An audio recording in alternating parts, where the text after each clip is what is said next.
In today's video, I'm going to show you how I'm planting my giant variety passion fruit seedling into a 15-gallon container. Now, this passion fruit vine will be sharing a trellis with my purple passion fruit that is currently planted in ground. And generally, I would not recommend growing two separate vines along the same trellis, especially if it's a smaller trellis like this 16-foot cattle panel that I will be growing them both along. But because this giant passion fruit vine will be contained in its container, it's not going to grow as vigorous or large as the purple passion fruit vine that I have in ground.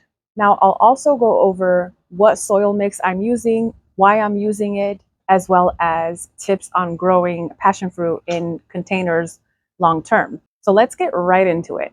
The first thing I would like to cover is growing passion fruit in containers. Now, there's just two main things that I want to cover regarding this. And the first one is that you don't have to worry about upsizing or up potting gradually when growing passion fruit in containers like you would other fruiting trees like figs, for instance. Figs would do much better being up potted gradually versus putting a tiny little fig tree into a large 15 or 20, 30-gallon container. And this goes for a lot of other fruit trees as well. With those younger fruiting trees, it's usually not advised for a couple of different reasons. One being that the root system isn't quite established. And so if you have a lot of moist or damp, wet soil underneath, they can get root rot pretty easily. They may also get stunted. You may not see a lot of growth from that tree initially until the roots actually fill in, but that's not the case with passion fruit.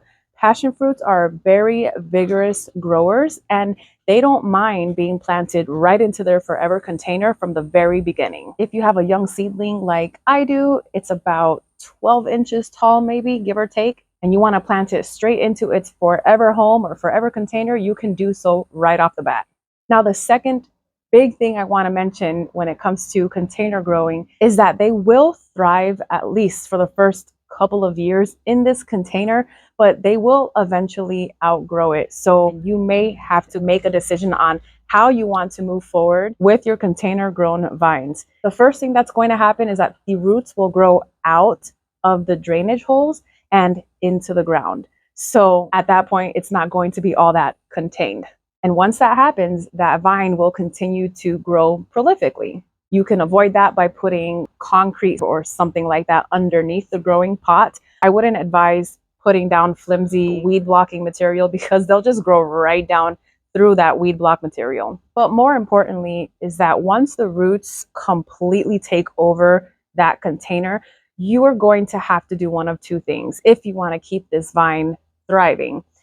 One, if it's an option, you're going to have to up pot it into a larger container, or you're going to have to prune the roots and place it back into the container so that it can continue to thrive for you. Because what's going to end up happening is if you don't prune the roots or if you don't up pot, the health of that vine is going to start declining because you're not giving it enough room to do what it naturally needs to do, which is to take up water and nutrients. So definitely keep these things in mind before you decide to grow passion fruit in containers long term. Now, I have grown passion fruit several different ways over the years, but this time I'm going to be doing things a little bit differently when it comes to the soil mix because I came across some very interesting research that might just be a total game changer in how I grow passion fruit moving forward. And I will be sharing that information with you today. Come check out what we're working with here. So here we have a young giant passion fruit seedling in this 15-gallon container. It will grow along this cattle panel trellis alongside a purple passion fruit vine. And although passion fruit grown in containers won't fruit or grow as prolifically as passion fruit grown in ground, it will still grow to about 10 to 15 feet and it will still produce enough fruit for my small family. And I'm okay with that because this one here, like I said, is in ground and this one fruits prolifically even as a young vine that you see here. When both of these are fully mature and this entire panel is completely taken over by these two vines, I will likely have more fruit on this cattle panel trellis than I'll even know what to do with. And again, this is a 15-gallon container, so when this outgrows its container, I may end up potting this to a 30-gallon container, but I won't continue potting after that. What I'll do at that point is likely just remove the plant completely from the container, prune the roots, place a little more soil down in there, amend it, and then place the plant back into the 30-gallon container, just to keep it healthy and thriving. Now I'm going to cover planting this seedling into this container and what soil mix I used and why. For the soil, I'm making a mix that drains well, but also leans a little more acidic because passion fruit loves slightly acidic soil. We're talking a pH around 4.5 to 6, with 4.5 being that sweet spot for the best fruit quality.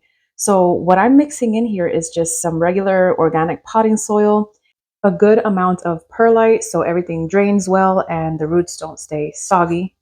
And you also want to make sure there's enough drainage holes at the bottom of your container to make sure everything drains well and to prevent root rot.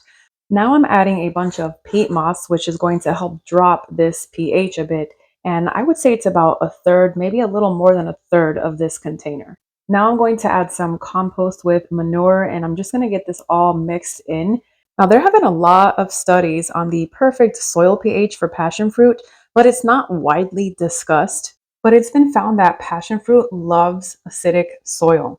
And don't get me wrong, it can grow very well in pH ranges of about 6 to 7, but the research has shown time and time again that the real magic happens around a 4.5 pH, because at that level, passion fruit tends to produce bigger, heavier fruit with a deeper peel color and a better overall look. But what's even more interesting is that when the fruit is grown at this lower pH, it tends to taste better too. One of the studies published on hero.gov showed that the passion fruit grown at a 4.5 pH had lower acidity and higher soluble sugars, which basically means a sweeter and more enjoyable flavor. So if you ever wondered why your homegrown passion fruit isn't as sweet as you'd hoped, your soil pH might be the missing piece. So now I'll be adding some worm castings to the upper layers of this container, as well as some blood meal for nitrogen and bone meal for phosphorus and some calcium.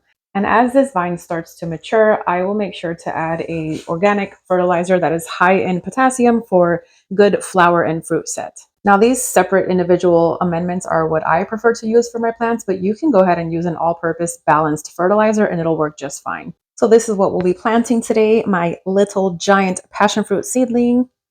We have some new leaves growing at the top. And now I'm just going to prepare the planting hole. I want to make sure I get this planted at the same level that it was growing in this container. So I don't want to plant it any deeper or any higher. And as I remove this from the original little container, you can see that it already has some nice roots already formed. Thankfully, it's not root bound, so it should do really well and transition perfectly in this larger container. And passion fruit is a pretty aggressive grower, especially these giant varieties. So these roots will fill right into this container in no time.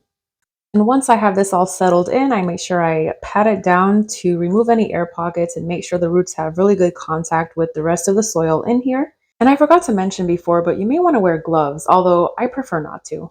And that's it, we're done. Now I'll just move this heavy container over to the trellis area. I don't know why I do these things. I make my job a little more difficult. I should have just filled it in right here, but it is what it is. And what's great about this setup is that the giant passion fruit flowers need pollen from a different variety. So the flowers on the purple will pollinate the flowers on the giant. Now, if you're curious on how these two vines will end up growing together along this trellis, be sure to follow along because I will be putting updates out there on how these vines are doing, growing, how they're fruiting, and I'll also be doing some taste tests once these giant passion fruits are ripe and ready. Thank you for being with me today, and if you liked this video, please give it a thumbs up. I truly appreciate all of your support. I hope this information was helpful to you, and I will see you on our next one.